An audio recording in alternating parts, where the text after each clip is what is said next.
പിതാവിനും പുത്രനും പരിശുദ്ധ റൂഹായ്ക്കും സ്തുതി, ആദ്യം മുതൽ ഇന്ന് വന്നേക്കുന്നെ. ആമീൻ. ദ ട്രൂ ഫെയ്ത്ത് എന്ന യൂട്യൂബ് ചാനലിലേക്ക് എല്ലാവർക്കും ഹൃദ്യമായ സ്വാഗതം. ഞാൻ യാക്കോബായ സഭയിലെ ആലിക്കൽ കോർ എപ്പിസ്കോപ്പ. സത്യവിശ്വാസം സംബന്ധിച്ച കാര്യങ്ങൾ മാത്രമാണ് അവിടെ പറയുന്നത്. തെറ്റുകളുണ്ടെങ്കിൽ നമുക്ക് തിരുത്താവുന്നതാണ്. ഇന്ന് പറയാൻ ഉദ്ദേശിക്കുന്നത്, നമ്മുടെ ആത്മാവിൽ ദൈവിക അംശമുണ്ടോ എന്ന വിഷയത്തെ ആസ്പദമാക്കിയാണ്.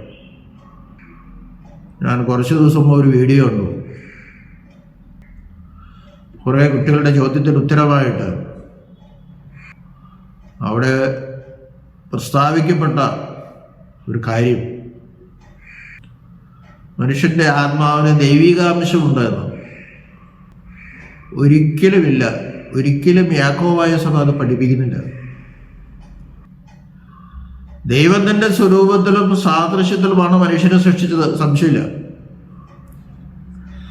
ആ സ്വരൂപവും സാദൃശ്യവും തന്നിരിക്കുന്നത് നമ്മുടെ ആത്മാവിലാണ്, അതിന് സംശയമില്ല. അപ്പോൾ ദൈവത്തിൻ്റെ ഗുണങ്ങളായ ഓർമ്മശക്തി, ബുദ്ധിശക്തി, വിവേചന ശക്തി, ഇതൊക്കെ നമ്മുടെ ആത്മാവിന് ദൈവം തന്നിട്ടുണ്ട്. ദൈവം തരാതെ നമുക്കല്ലോ ഉള്ളൂ. നമുക്ക് എന്തെങ്കിലും ഗുണമുണ്ടെങ്കിൽ അതൊക്കെ ദൈവം തന്നതാണ്. പക്ഷേ നമ്മുടെ ആത്മാവിൽ ദൈവത്തിൻ്റെ അംശമുണ്ട്, ദൈവിക അംശമുണ്ട് എന്ന് ഒരിക്കലും പറയാൻ സാധ്യമല്ല. ദൈവികാംശം നമ്മിലുണ്ടെങ്കിൽ നമ്മളൊക്കെ കുട്ടി ദൈവങ്ങളാകില്ലേ? പിതാവിലും പുത്രനിലും പരിശുദ്ധ റൂഹായിലും ദൈവത്വമുണ്ട്. അല്ലെങ്കിൽ പിതാവിൻ്റെ ദൈവിക അംശം പുത്രനും, പിതാവിൻ്റെ ദൈവിക അംശം റൂഹായിക്ക് വിട്ടെന്ന് പറയാം. അപ്പോഴും പൂർണ്ണമല്ല, ദൈവത്തിൻ്റെ അംശമല്ല. പുത്രൻ, പിതാവ് പൂർണ്ണമായ ദൈവമാണ്, പുത്രൻ പൂർണ്ണമായ ദൈവമാണ്, പരിശുദ്ധ റൂഹ പൂർണ്ണമായ ദൈവമാണ്. പിതാവ് സ്വയംഭുവാണ്, പുത്രൻ പിതാവിൽ നിന്നുള്ള സ്വയംഭുവാണ്, പരിശുദ്ധ റൂഹ പിതാവിൽ നിന്നുള്ള സ്വയംഭുവാണ്. മൂന്നുപേരും സ്വയംഭുവാണ്. നമ്മളോ സൃഷ്ടികളാണ്. നമ്മുടെ ഗർഭധാരണ സമയത്ത് അണ്ടവും ബീജവും യോജിക്കുമ്പോൾ നമുക്ക് വേണ്ടി ദൈവം ഒരു ആത്മാവിനെ സൃഷ്ടിച്ച് നമ്മുടെ മാംസത്തിൽ അല്ലെങ്കിൽ ആ ഭ്രൂണത്തിൽ സന്നിവേശിപ്പിക്കുകയാണ് ചെയ്യുന്നത്. അതുകൊണ്ട് നമ്മുടെ ആത്മാവ് ഒരു സൃഷ്ടി മാത്രമാണ്, ഒരിക്കലും ദൈവിക അംശമില്ല. അങ്ങനെ പഠിപ്പിക്കുന്നതും തെറ്റാണെന്നാണ് എൻ്റെ അഭിപ്രായം. ഈ രൂപവും സാദൃശ്യവും തന്നു എന്ന് പറയുമ്പോൾ, രൂപത്തിൽ ആത്മാവിനെ തന്നു, ചില ഗുണങ്ങളും തന്നു.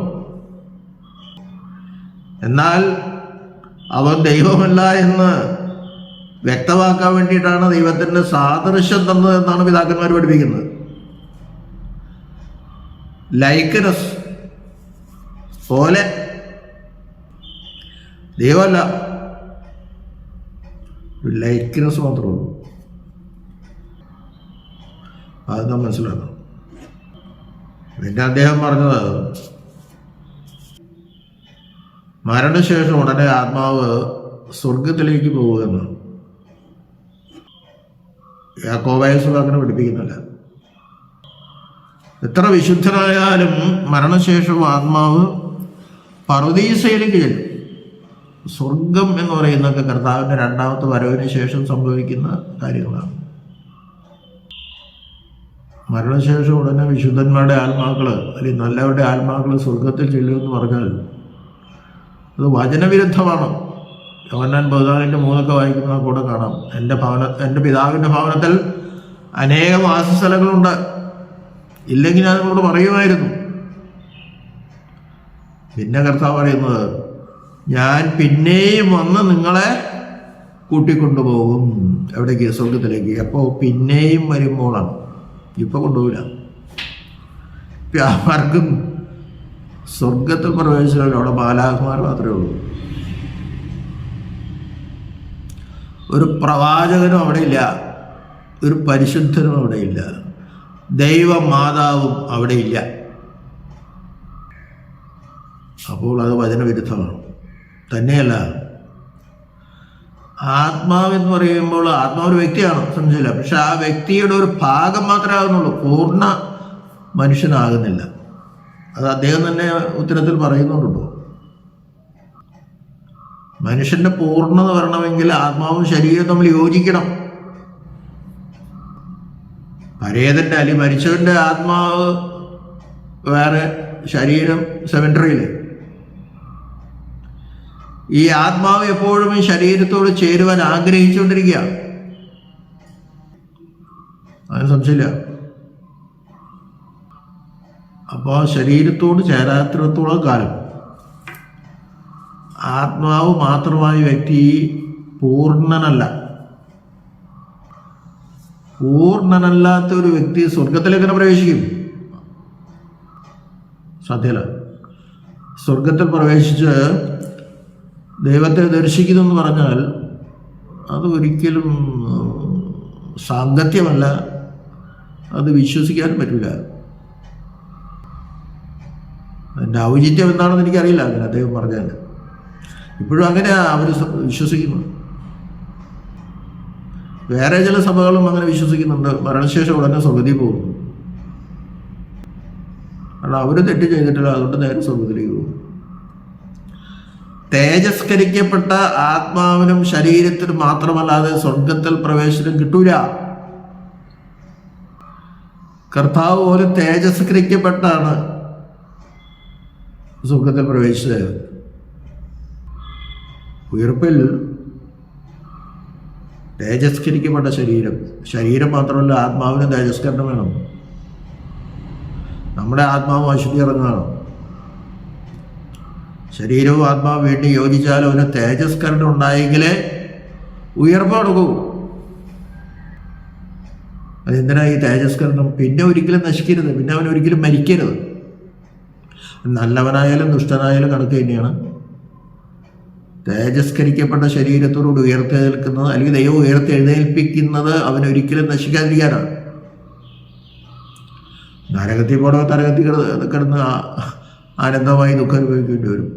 സ്വർഗത്തിൽ പോകുന്നതിന് അനന്തമായി അവിടെ കിടന്ന് സന്തോഷവും ആനന്ദവും അനുഭവിക്കാം. വിശുദ്ധ തൃത്വത്തിൻ്റെ ദർശനത്തിൽ. അപ്പോൾ ഈ രണ്ട് കാര്യങ്ങളിൽ യാക്കോബായ സഭയ്ക്ക് വ്യത്യസ്തതയുണ്ട്. ഒന്ന്, നമ്മുടെ ആത്മാവിൽ ദൈവത്തിൻ്റെ അംശം ഇല്ല. ദൈവത്തിൻ്റെ ഗുണങ്ങളും ഒക്കെ ഉണ്ട്. എല്ലാ ക്വാളിറ്റീസും ഒന്നും പറയാൻ പറ്റില്ല. ദൈവത്തിൻ്റെ ഒരു ക്വാളിറ്റിപ്പെട്ട ഒന്നാണ് ദൈവത്വം. അത് നമുക്കില്ല. അത് ഒരിക്കലും നമുക്ക് ലഭിക്കുകയില്ല. സാത്താൻ പോലും പറഞ്ഞു നിങ്ങൾ ദൈവമാകുന്നില്ല, നിങ്ങൾ ദൈവത്തെ പോലെയാകുമെന്ന് പറഞ്ഞു. ദൈവമാകാൻ പറ്റില്ലെന്ന് അവനെന്നെ അറിയാം. പരമാർത്ഥത്തിൽ സത്യത്തിൽ ദൈവത്തെ പോലെ ആണ് ലൈക്രസ് കൊടുത്തപ്പോൾ അവർ സൃഷ്ടിച്ചത്. അത് മനസ്സിലാക്കാനൊന്നും ആദമിനോ ഹവ്വയ്ക്കുള്ള ബുദ്ധിയില്ലല്ലോ. അങ്ങനെ അവരെ പറഞ്ഞു പറ്റിച്ച് പാപത്തിൽ വീഴ്ച എന്നല്ലാതെ മറ്റൊന്നും അതിനെപ്പറ്റി നമുക്ക് പരിഗണിക്കാൻ പറ്റില്ല. അപ്പോൾ നമ്മുടെ ആത്മാവിൽ ദൈവികാംശമില്ല. ദൈവികാംശമുണ്ടെങ്കിൽ നമ്മൾ കുട്ടി ദൈവങ്ങളായി മാറിയാൽ അപ്പോൾ സൃഷ്ടിയല്ല സൃഷ്ടാവായിട്ട് മാറും.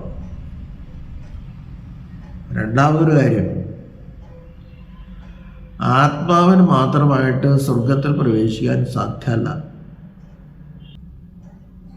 കർത്താവ് ആത്മാവിൽ സ്വർഗത്തിൽ പോയില്ല, മരണശേഷം പാതാളത്തിലാണ് പോയത് അവരോട് സുവിശേഷം പ്രസംഗിക്കാൻ.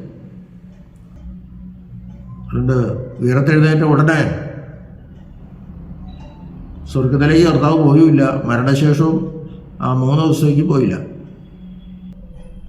കാരണം പരിപൂർണ മനുഷ്യനാണ്. തേജസ്കരിക്കപ്പെട്ട ആത്മാവിലും ശരീരത്തിലും തേജസ്കരിക്കപ്പെട്ട പരിപൂർണ മനുഷ്യന് മാത്രമേ സ്വർഗത്തിലോ നരകത്തിലോ പ്രവേശനമുള്ളൂ.